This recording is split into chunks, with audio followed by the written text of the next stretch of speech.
You and your followers will die!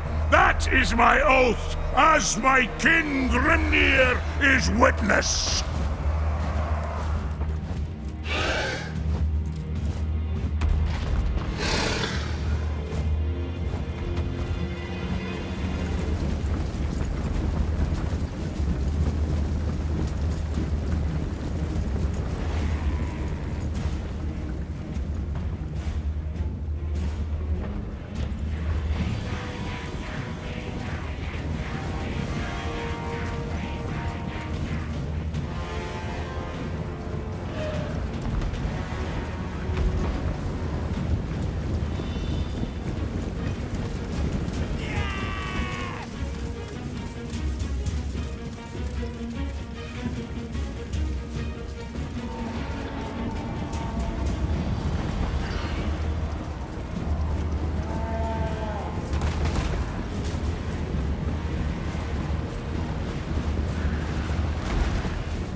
Thorgrim Mountain Shoulder slowly opened his eyes as he tried his hardest to breathe. Already the sounds and shouts of the battle were rising in volume, his head still hurting from the blow that had knocked him down some moments earlier. As Thorgrim recovered his senses, he quickly realized the battle had escalated in its intensity. The blood of every warrior in that chamber ran hot. In the deep tunnels of the World's Edge Mountains, the stubborn dwarves faced a vast army of orcs and goblins. Their numbers were endless, and the core of the mountain shook as the enormous green tide filled the tunnels and passages that led to the main hall where the dwarves were making their stand. The unbreakable wall of iron that the dwarves had formed seemed to contain the massive bulk of greenskins furiously fighting against it. Massive axes, spears, and many rusty weapons full of pointy things were slamming down and breaking against the dwarves' armored plate. But, despite the heavy protection that covered the dwarves, some of the greenskins' attacks found their marks in tiny openings, and spikes pushed through any exposed skin, shoved forward by many sets of hands. Each dwarf warrior that fell had already accounted for dozens of dead greenskins, and the blood-soaked hammers were evidence of their valiant last stands. As they fell, their fellow brothers on their sides closed in to negate any gap, fighting fiercely to prevent any breach in the line becoming a flood through which the orcs and goblins could advance. Through sheer force of numbers, the greenskins pressed on, and the dwarves began to lose ground as they were slowly being pushed back. Despite their best efforts, the wall of iron began to falter, and as more warriors died, more angry roars from the green horde erupted. The battle seemed lost, and one by one, the weary dwarves began to sing their funeral songs. Thorgrim Mountain Shoulder's lungs struggled to pull in any of the thin air available. He wanted to fight back with all his remaining strength and push the enemy back despite the overwhelming odds. With a swing from his weapon, 2 greenskins fell to the ground. Another swing, and a poor goblin was sent flying backwards with his bones broken. With his bloodied mouth open, the wounded dwarf realized he was doomed. More and more enemies were pouring in, and his strength was quickly fading. As he came to this realization, the maniacal screams from the green horde began to diminish for some reason, and the dwarf raised his head. It was then when Thorgrim Mountain Shoulder saw him. I see beside me brave dwarfen hearts. Such courage will imbue my rune helm. This is the day to strike many grudges from the Great Book. For I am the White Dwarf, and only worthy folk appear in my pages. An imposing figure with a majestic white beard stood defiant, his presence felt by every member of their kin. A figure that made every head in the hall turn and stare. A beacon of light against the massive green tide. The enemy's rusty banners faltered, and the savage war cries were gradually silenced. The dwarves' funeral chants turned to songs of war and rallying cries, their weapons and banners raised high in defiance. The fighting turned fiercer than ever, with the dwarves fighting with renewed strength as if following the example of the mysterious White Dwarf that hacked enemies apart with each passing second. I promised Grimnir there'd be a mighty tally, and I ain't one for breaking such an oath. So come on, let's have 'em!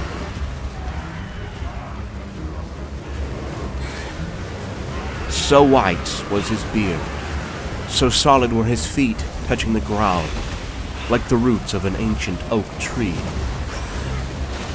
As the very air of the hall was filled with new hope for the bloodied warriors, Thorgrim was one of the first to charge forward, closely followed by his brothers, all elevated to new heights of frenzy.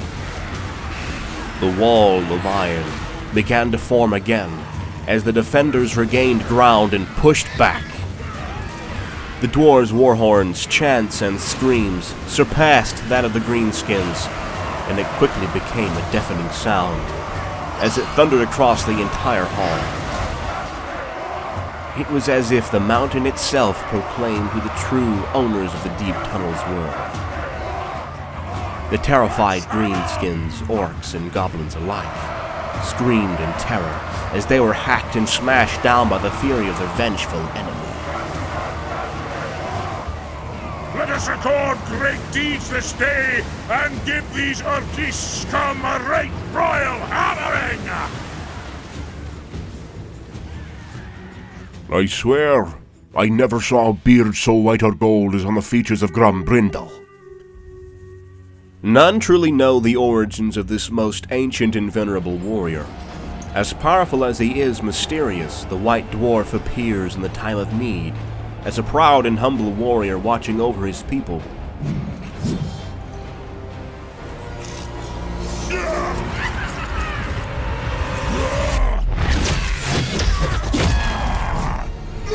In the secretive high tongue of Khazalid, he was given the name Grombrindal, meaning the white-bearded ancestor.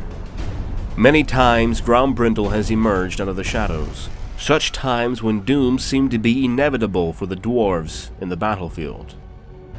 When both the naive beardlings and the season-long beard warriors embraced their dreadful end.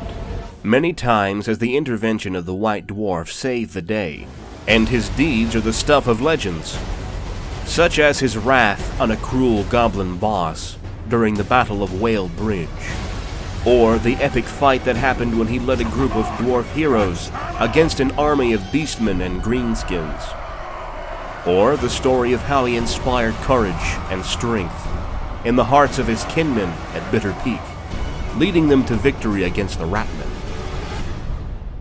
Time after time, his unexpected presence saved the future of the dwarves, and allowed them to see yet another break of day. Just as he comes into sight out of thin air, he would vanish once his task is done, leaving a pile of lifeless enemies behind.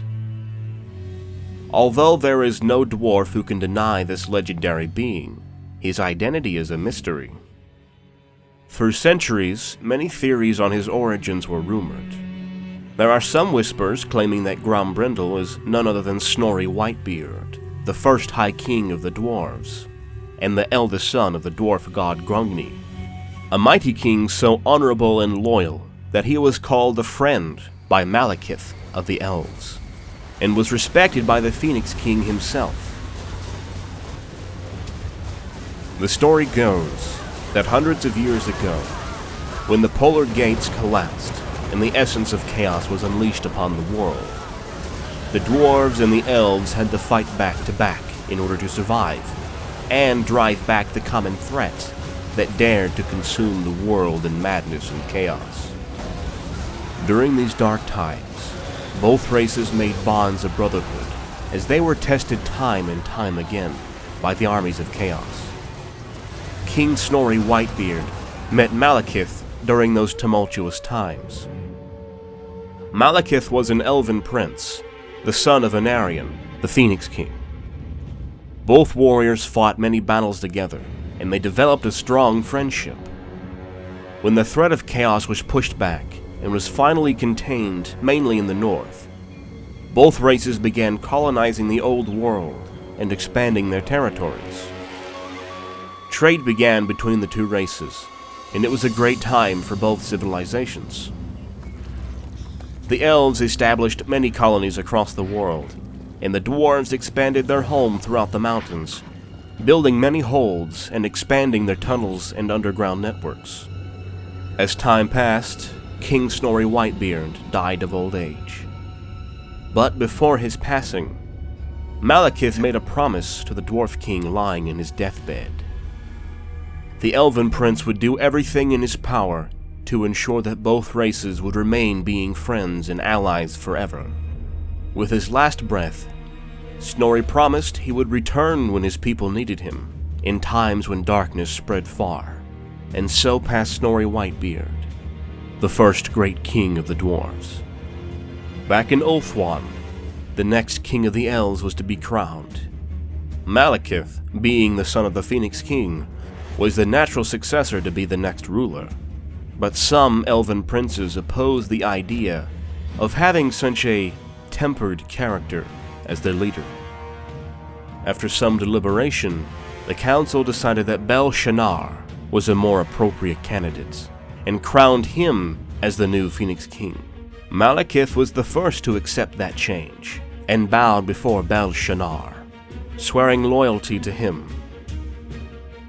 But, after some time, the Elven Prince would come back to murder Bel-Shanaar by poisoning him and try to take his place as the king. A civil war erupted among the elves, and it was Malekith who lost the war and was cast away from Ulthuan. Defeated and full of resentment, the now leader of the Dark Elves came up with a plan to make the elves fight against the dwarves. Malekith ordered a host of Dark Elves to attack dwarf caravans and settlements dressed as regular elves. At that time, the dwarves didn't know that the elves had suffered from a devastating civil war, and demanded an explanation from the elves for these unprovoked transgressions against their people. Kalidor II, the Phoenix King at that time, denied all accusations and shamed the dwarf ambassador by committing the greatest of crimes. They sent the dwarf ambassador back with his beard completely shaven. There could only be one response: war. What followed was a massive confrontation that was later called the War of the Beard, the War of Vengeance, or the War of the Ancients, as men call it. Elves fought dwarves in a war of attrition that costed both parties thousands of lives. We will deeply explore the events of this catastrophic war in another video, but the ancient alliance between dwarves and elves was forever lost, replaced by mutual hate for each other. After the devastating war, each race was made considerably weaker, having spent countless lives and suffered massive damages to cities and settlements. The two powerful races had caused massive damage upon each other. When it was discovered that Malekith had plotted to turn the former allies against each other, vengeance was assured. By breaking the sacred oath that Malekith made to King Snorri, the soul of the Dwarf King returned to avenge the betrayal, and now is determined to exact revenge upon all enemies of the dwarves. One other saga suggests that he was a lover to Valea, the dwarf ancestor goddess. This belief might have been born from the rune cloak Grombrindal wears, a cloak that carries the embroideries woven beautifully by Valea herself. Perhaps one of these claims is true, or one of the other dozens of suggestions. Grombrindal doesn't reveal himself until the dire moment draws near. Yet sometimes, a lone, mysterious figure can be seen walking by himself in a dwarf camp on the eve of a coming battle. When this hooded figure is seen, the restless hearts of the warriors beat stronger, for their trust is placed in his wisdom and leadership. Indeed, his talents in the battlefield is a kind that eases even the most anxious beardling. Once the war drums are played and the time of the battle arrives, the White Dwarf removes his large hood and places a magnificent horned helmet on his head, the rune helm of Jufbar, an artifact thought to be lost. Just as his war helm, his armor is a source of awe and mystery as well. It is said that Grombrindal's armor was forged by the ancestor god himself. Grombrindal wields a legendary weapon as well, the Rune Axe of the warrior god Grimnir. Many believe firmly that the axe was given to the White Dwarf by Grimnir himself, to be wielded to slay vicious foes. In his hands, this legendary axe claimed the lives of countless foul enemies. Some legends even tell unbelievable stories, just as in the Battle of Thrag, where the White Dwarf is said to have slain 10,000 warriors of chaos. Besides his mastery in the heat of battle, Grombrindal is a strong leader who sparks inspiration and bravery in the battlefield. I would have words with your little beast face to face, so that I may lop off its claw and reclaim what is mine. Those scales are from my armor, and no thief steals from the White Dwarf and lives. One saga narrates the desperation of Unthi the Doomed and his clan when they seemingly made their last stand, surrounded by an unruly sea of bloodthirsty goblins.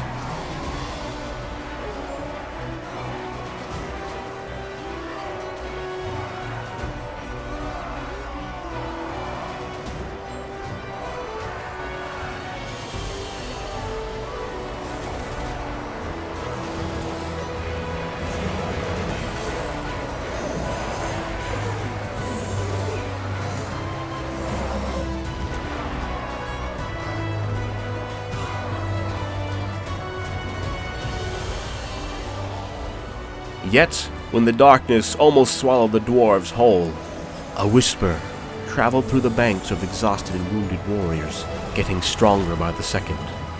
The White Dwarf. There, in the core of the enemy line, the Rune Axe of Grimnir could be seen moving at an impossible pace. The desolation in the dwarves' hearts disappeared with the arrival of hope and strength by the sight of the beard so white as the snow on the peaks of their high mountain homes. Battle cries grew louder and the dwarves gained an otherworldly will and vigor to reach the White Dwarf and fight by his side.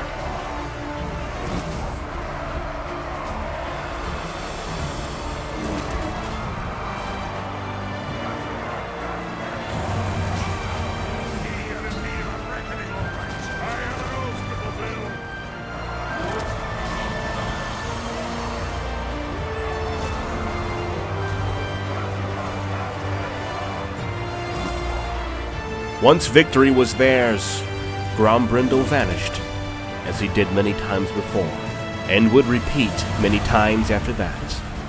Later, an altar was built in his name, in that very place where he appeared to save his people, one of many throughout the dwarf realms.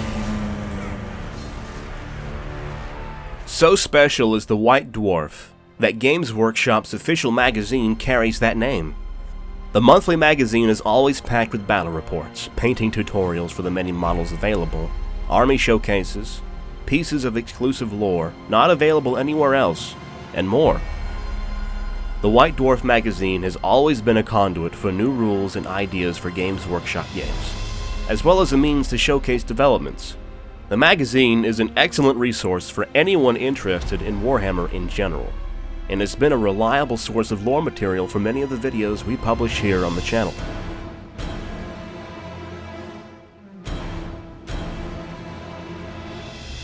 The history of the Dwarves is full of Grombrindal's deeds.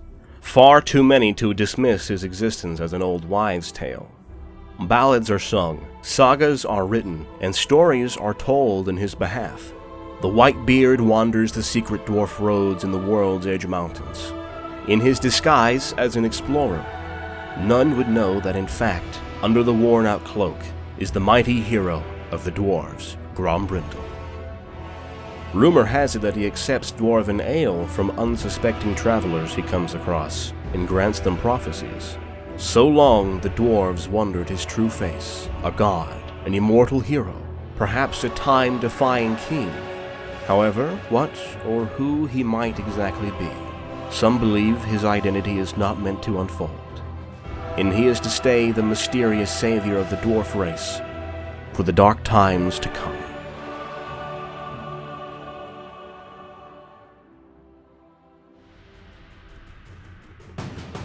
On this channel, we are putting together narrative Total War cinematic battles and Warhammer lore videos. A special thank you goes to our Patreon supporters who help us in the making of more content. You can also join Patreon and earn extra perks while supporting the videos to come. Find the link in the description below. Make sure to subscribe, and thank you for watching. See you on the next one.